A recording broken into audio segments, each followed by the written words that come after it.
یہ مقام اس اعتبار سے بہت اہم ہے کہ اس میں جو ڈائلیکٹیکل میٹریلزم کا فلسفہ ہے مارکس کا، اس کا جتنا حصہ صحیح ہے وہ یہاں قرآن مجید میں اس آیت میں موجود ہے۔ یہ جتنے بھی نظریات ہیں جدید دور کے، ان میں سے کوئی بھی ایسا نہیں ہے کہ جو 100% غلط ہو، چاہے ڈارون کا نظریہ ہو اور چاہے وہ فرائیڈ کے نظریات ہوں، چاہے مارکس کے نظریات ہوں، اس میں گڈمٹ ہے غلط اور صحیح۔ تو جہاں تک ڈائلیکٹیکل میٹریلزم کا یہ فلسفہ ہے کہ ایک شے کسی معاشرے میں پیدا ہوتی ہے، وہ دعویٰ بن جاتی ہے، تھیسس، اس کا پھر ایک رد عمل پیدا ہوتا ہے، اینٹی تھیسس، پھر یہ تھیسس اور اینٹی تھیسس ٹکراتے ہیں، ان کے ٹکرانے سے پھر ایک نئی شکل پیدا ہوتی ہے، وہ اب سنتھسس ہے، ایک بہتر شکل وجود میں آ جائے گی۔ لیکن یہ سنتھسس بھی کامل نہیں ہے، اس کے اندر بھی کوئی نقص ہے، لہذا پھر اب یہ سنتھسس بن جائے گا، اس کے ہی کوکھ سے ایک اینٹی تھیسس جو پھر جنم لے لے گا، پھر یہ سنتھسس اینٹی تھیسس ٹکرائیں گے، پھر سنتھسس ہوگا، اس طرح درجہ بدرجہ چیز جو ہے آگے بڑھتی جا رہی ہے۔ اس تصادم میں جو شے لوگوں کے لیے، انسانوں کے لیے مفید ہوتی ہے وہ باقی رہتی ہے، اور جو شے مفید نہیں ہوتی وہ ختم ہو جاتی ہے۔ یہ پوری تھیوری ہے، لیکن چونکہ اس میں سارا معاملہ ہے مادے کا، روح اور اس کی حقیقت یہ ان لوگوں کے سامنے سرے سے ہے نہیں۔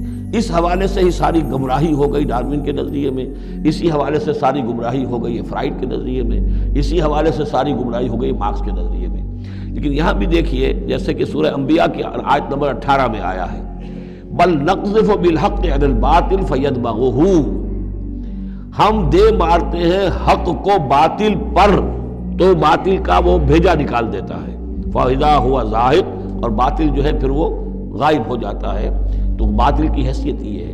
تو یہ ٹکراؤ جو ہے حق و باطل کا اور خیر و شر کا کشاکش جو ہے یہ ہو رہی ہے، تو اس میں بھی ایک حد تک بات صحیح ہے کہ تدریجاً پھر جو نسل انسانی ہے وہ تمدن کے ارتقاء کے مراحل کو طے کر رہی ہے اور رفتہ رفتہ بہتری کی طرف آ رہی ہے، جس کو اقبال نے کہا ہے کہ ہر کجا بینی جہان رنگ و بو، کہ از خاکش بروید آرزو، یاد نور مصطفیٰ اورا بہاست، یا ہنوز اندر تلاش مصطفیٰ است۔ یہ جو سوشل ایولیوشن ہے یہ خود رفتہ رفتہ اب اسی راستے پر بڑھ رہا ہے جس راستے پر کہ محمد رسول اللہ صلی اللہ علیہ وسلم نے اب سے 1400 برس ایک ہی چھلانگ میں نوع انسانی کو پہنچا دیا تھا۔ ان میں سب سے پہلا نظریہ وہ ہے جو ہیگل نے تاریخ انسانی کی تعبیر کے سلسلے میں پیش کیا۔ اس کا خلاصہ یہ ہے کہ تاریخ کے ایک دور میں انسانی تہذیب و تمدن کا جو نظام بھی ہوتا ہے وہ اپنے تمام شعبوں اور اپنی تمام شکلوں سمیت دراصل چند مخصوص تخیلات پر مبنی ہوتا ہے جو اسے ایک دور تہذیب بناتے ہیں۔ یہ دور تہذیب جب پختہ ہو چکتا ہے تو اس کی کمزوریاں واضح ہونی شروع ہو جاتی ہیں، اور اس کے مقابلے میں کچھ دوسرے تخیلات ابھرنے شروع ہو جاتے ہیں جو اس سے جنگ شروع کر دیتے ہیں۔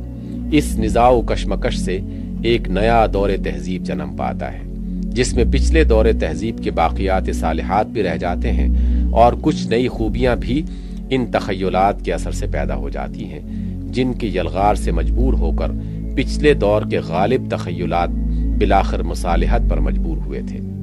پھر یہ دور تہذیب بھی پختگی کو پہنچ کر اپنے ہی وطن سے اپنے چند مخالف تخیلات کو جنم دیتا ہے، اور پھر نزاع و کشمکش برپا ہوتی ہے، اور پھر دونوں کی مصالحت سے ایک تیسرا دور وجود میں آتا ہے جو پچھلے دور کی خوبیاں اپنے اندر باقی رکھتا ہے اور ان کے ساتھ نئے تخیلات کی لائی ہوئی خوبیاں بھی جذب کر لیتا ہے۔ اس طرح ہیگل نے انسانی تہذیب کے ارتقاء کی جو تشریح کی ہے، اس سے عام طور پر ذہنوں نے یہ اثر قبول کر لیا کہ پچھلا ہر دور تہذیب اپنے اپنے وقت پر اپنی خامیوں اور کمزوریوں کی وجہ سے ختم ہوا ہے اور اپنی خوبیاں ہر بات کے دور تہذیب میں چھوڑ گیا ہے۔ بالفاظ دیگر، اب جس دور تہذیب سے آپ گزر رہے ہیں وہ گویا خلاصہ ہے ان تمام اجزاء صالحہ کا جو پچھلے گزرے ہوئے ادوار تہذیب میں پائے جاتے تھے۔ آگے اگر کسی ترقی کا امکان ہے تو ان نئے تخیلات میں ہے جو اس دور تہذیب کے بنیادی تخیلات سے جنگ کرنے کے لیے اٹھیں۔ پچھلے ادوار میں کچھ چیزیں ایسی موجود نہیں ہیں جس سے ہدایت و رہنمائی حاصل کرنے کے لیے اب پیچھے پلٹ کر دیکھنے کی ضرورت ہو، کیونکہ ان کے جو اجزاء بعد کے ادوار تہذیب میں جذب نہیں ہوئے ان کو آزما کر اور ناقص پا کر انسانی تاریخ پہلے ہی ٹھکرا چکی ہے۔ ہمارا تاریخی ذوق ان کی کسی چیز کی اگر کوئی قدر کر سکتا ہے تو اس حیثیت سے کر سکتا ہے کہ وہ اپنے وقت میں ایک قابل قدر چیز رہ چکی ہے اور انسانی تہذیب کے ارتقاء میں اپنے حصے کا کام انجام دے چکی ہے، مگر وہ آج اس دور کے لیے نہ قابل قدر ہے، نہ کسی طرح مطمع نظر بننے کی مستحق، اس لیے کہ تاریخ اس کے بارے میں پہلے ہی اپنا فیصلہ دے چکی ہے۔ آپ ذرا غور کریں کہ در حقیقت یہ کیسا خطرناک فلسفہ ہے۔ تہذیب انسانی کی تاریخ کا یہ تصور جس ذہن میں بھی اتر جائے، کیا آپ توقع کر سکتے ہیں کہ اس کے دل میں پھر ان ادوار تہذیب کی کچھ بھی قدر و قیمت باقی رہ سکتی ہے جن میں ابراہیم اور موسیٰ اور محمد صلی اللہ علیہ وسلم گزرے ہیں؟ کیا وہ کبھی دور نبوت اور خلافت راشدہ کی طرف بھی ہدایت اور رہنمائی کے لیے رجوع کر سکتا ہے؟ دراصل یہ ایک ایسا مدلل اور منظم فکری حملہ ہے جس کی ضرب اگر کسی ذہن پر کاری لگ جائے تو اس میں دینی تخیل کی جڑ ہی کٹ کے رہ جاتی ہے۔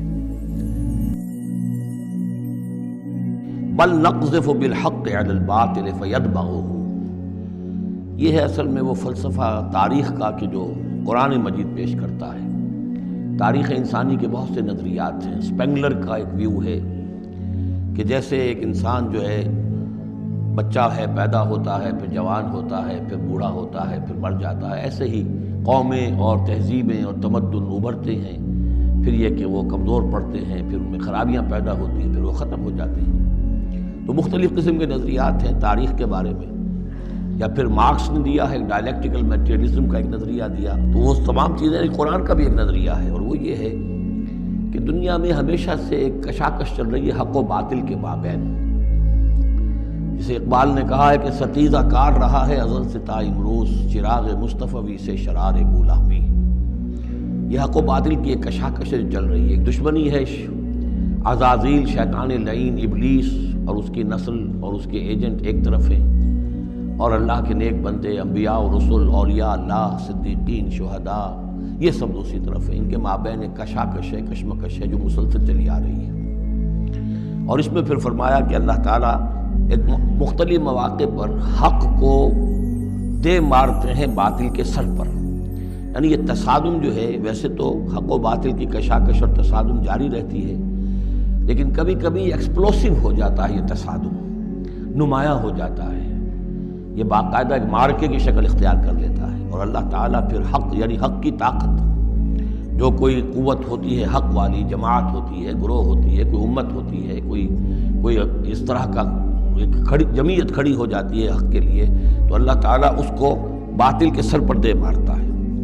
بل نقذف بالحق علی الباطل، حق کو دے مارتے ہیں باطل پر، فیدمغه، وہ اس کا بھیجا نکال دیتا ہے، فاذا ہوا زاہق، اور پھر وہ باطل جو ہے وہ یقیناً وہاں سے کھسک جانے والا ہوتا ہے۔ وَلَكُمُ الْوَيْلُ مِمَّا تَصِفُونَ، اور تمہارے لیے تباہی ہے اس سے جو تم کہہ رہے ہو۔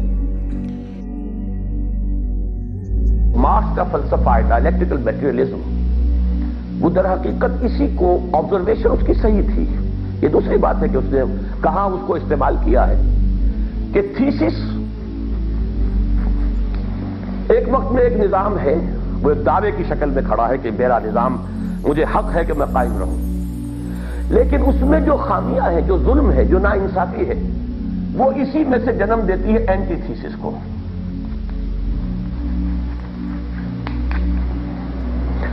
ان دونوں کے امتزاج سے ایک نیا نظام وجود میں آتا ہے، سنتھیسس۔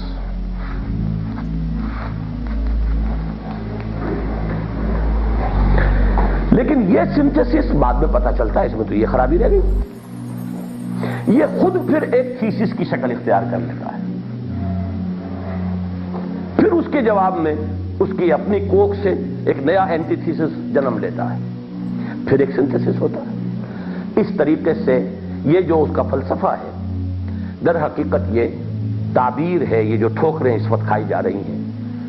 حضور صلی اللہ علیہ وسلم نے بڑی خوبصورت توجیہ کی تھی ایک اور صورت میں، ذرا اس کو صاف کریں،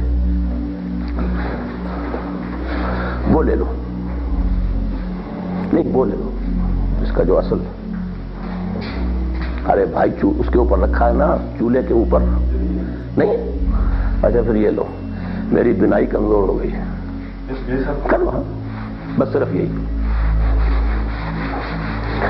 حضور نے ایک دفعہ زمین پر تنکے سے، بلیک بورڈ تو نہیں تھا نا اس دور میں، زمین تھی، تنکا تھا، تو بڑی پیاری ایک تصویر بنائی تھی.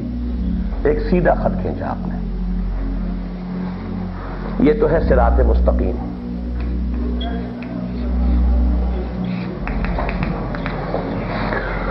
اور کچھ خطوط ہیں جو آڑے ٹیڑھے جا رہے ہیں. لیکن پیاری بات یہ ہے کہ ایک انتہا پہ جا کے پھر لوٹتے ہیں، پھر ایک انتہا پہ جا کے پھر لوٹتے ہیں. یہ ادھر سے یوں جائے گا، پھر یوں آئے گا. اور ایک جگہ پر حضور نے لائن کھینچ دی، یہ ہے عالم آخرہ، یہ ہے عالم دنیا. یہ صراط مستقیم آگے چل کر پل صراط بن کر اور جنت میں لے جاتا ہے. یہ جنت ہے.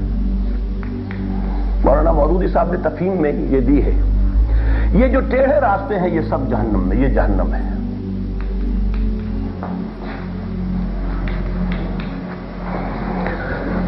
اور پل صراط کے بارے میں یہ تصور ہے نا کہ وہ جہنم کے اوپر ہی ہے، ایک ٹھوکر کھائے گا، گرے گا نیچے. تو صراط مستقیم سیدھا ہوتا کیا ہے؟ انسان نے اپنی عقل کی روشنی میں اپنے لیے راستہ تلاش کرنا چاہا، جسٹ سوشل آرڈر تلاش کے لیے نکلا. وہ نکلے تیری تلاش میں قافلہ آئے رنگ و بو، تو جائے گا تو ادھر، اس لیے کہ اس کی نیچر جو ہے، فطرت، وہ اسے صراط مستقیم کی طرف لے جانا چاہتی ہے. فطرت تو چونکہ حق ہے، اللہ کی بنائی ہوئی ہے، فطرت اللہ التی فطر الناس علیہا، تو اس میں حق کی طرف ہی رجحان ہے. لیکن وہ اس لائن پر پہنچ کر چونکہ وہی آسمانی کی رہنمائی اس نے اختیار نہیں کی ہے، تو شہزور اپنے زور میں گرتا ہے مثل برق، وہ اس میں تیزی کے ساتھ دوسری انتہا کو نکل جاتا ہے. دوسری انتہا کو پہنچ کے پھر اسے احساس ہوتا ہے ہم تو غلط آ گئے. فطرت کے اندر سے ریوولٹ ہوتی ہے کہ یہ تو اور غلط بات آ گئی، پھر واپس مڑتا ہے. لیکن پھر وہ صراط مستقیم کو کراس کر جائے گا، اس لیے کہ اسے پتا نہیں کہ کہاں میں سیدھے راستے پر آ گیا ہوں. وہ پھر اسی اپنے اس میں ریئیکشن کے اندر وہ پہنچ جائے گا دوسری انتہا کو.